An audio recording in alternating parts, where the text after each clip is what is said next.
அன்பான சகோதர சகோதரிகளே, தேவ பிள்ளைகளே, கிறிஸ்துவின் மனவாட்டிகளே, உங்கள் அனைவருக்கும் நம் ஆண்டவராய் இயேசு கிறிஸ்துவுடைய கிருபையும் சமாதானமும் நம்மில் என்றும் உண்டாயிருப்பதாக. ஆமேன். இந்த நாளிலும் பரிசுத்த ஆவியை வெளிப்படுத்துகிற சத்தியத்திற்காக நன்றி செலுத்துவோம்.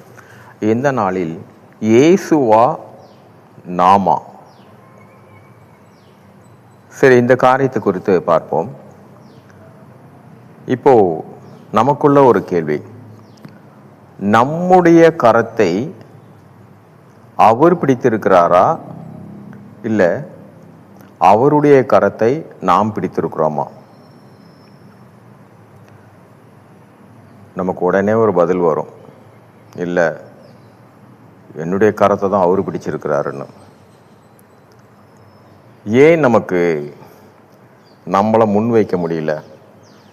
நானும் இயேசு கிறிஸ்துவுடைய கரத்தை நான் பிடிச்சிருக்கிறேன்னு. ஏண்டா நம்ம விசுவாசத்தில் கொஞ்சம் சஞ்சலம். சரி, இந்த காரியத்தில் பார்த்தீங்கன்னா நம்ம அவருடைய கரத்தை நம்மளும் பிடிச்சிருக்கோங்க. ஏன்னா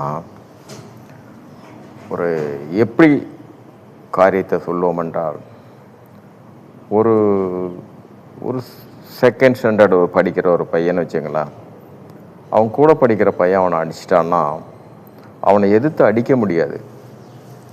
அவன் என்ன சொல்லுவான்னா, நாளைக்கு எங்கள் அப்பாவை கூப்பிட்டு வரேன்னுவான். அவனை கண்டு பயந்த பையன்தான், எங்கள் அப்பாவை கூப்பிட்டு வரேன்னுவான்.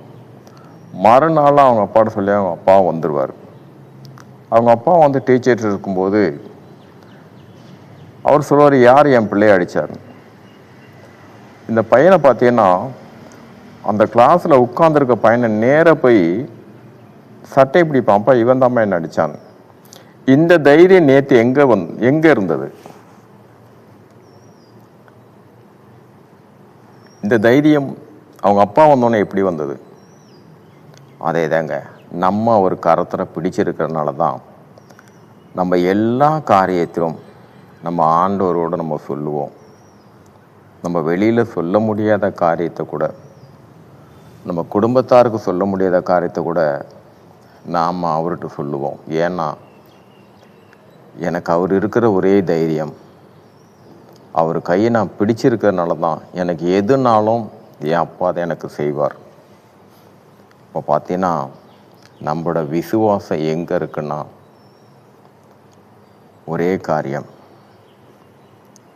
என்னுடைய கரத்தை அவர் பிடிச்சிருக்காரு, அவர் கரத்தை நான் பிடிச்சிருக்கேன். இந்த விசுவாசம் நமக்கு உள்ளுக்குள்ளே அது சொல்வதற்கு நம்ம தயங்கினாலும், ஆனாலும் என் இயேசு கிறிஸ்து வருகையும் போது நானும் அவரோட செல்வேன் என்று எதை வச்சு சொல்கிறோமெண்டா, நாமும் அவர் கரத்தை பிடிச்சிருக்கிறதுனால தான், அவர் மேலே நம்ம வைத்திருக்கிற விசுவாசத்தினால தான். அதனால் இந்த ரெண்டு காரியத்தில் பார்த்தீங்கன்னா, எப்போ நம்ம தள்ளி இருக்கிறோமோ, என்னை அவர் தான் வழி நடத்துகிறாருன்னு, அவர் வழி நடத்துறதுக்கு நானும் அவரை பற்றி கொண்டு இருக்கிறேன்னு அந்த விசுவாசம் வரும்போது தான் நமக்கு எல்லா காரியமும் ஜெயத்தில் முடியும். சரி, அதற்காக நன்றி செலுத்துவோம்.